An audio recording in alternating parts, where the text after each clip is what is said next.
หอดกลางเป็นพ่อปั่นนกเขาเบียกเงินบ่เคยสิเอาพ่อบอกแม่ว่าบ่เคยหัวซาพ่อบอกแม่ว่าบ่เคยหัวซาจังว่าน้ำเอ้ยล่ะหาโซกบตามฝ่าไว้ยังจังว่าเหลือพี่ใส่แท้ๆอาเล่ก็ยังสู้มาพูดพะโล้แท้สาวสมัยจะเป้าไปลอยน้ำสันคนหลายหีบเป้ากับใจสาเด้อน้องสมหอนน้องยาโพดหลาย13 ปีผ่านอายุยัง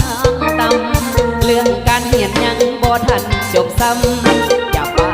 พะลำนำแนวบ่ดีไอ้นี่เป็นห่วงน้องนะย่านเดินลงทางมืดมัวจังสิกับใจเถิดนะคนดีย่านน้องคนดีสิ่งที่ไผมาไอ้นี่เต็มใจเบาสาวไอ้สาวให้น้องคิดทำอย่าทักน้ำสัวซาเดินลาเป็นเจ้าสาวอย่าหูเบาฟังคำเขาหนึ่งเป็นคนที่มาลงเจ้าพอสิ้นความสาวเขาลืมเจ้า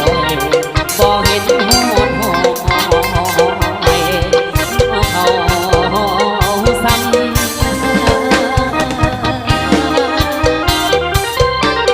อ่ะเกี่ยว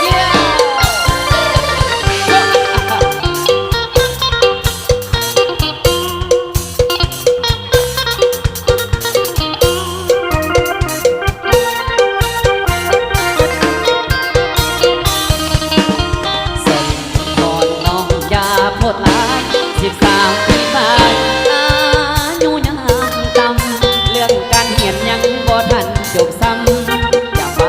พาลำนำแนวบ่ดีไอ้นี่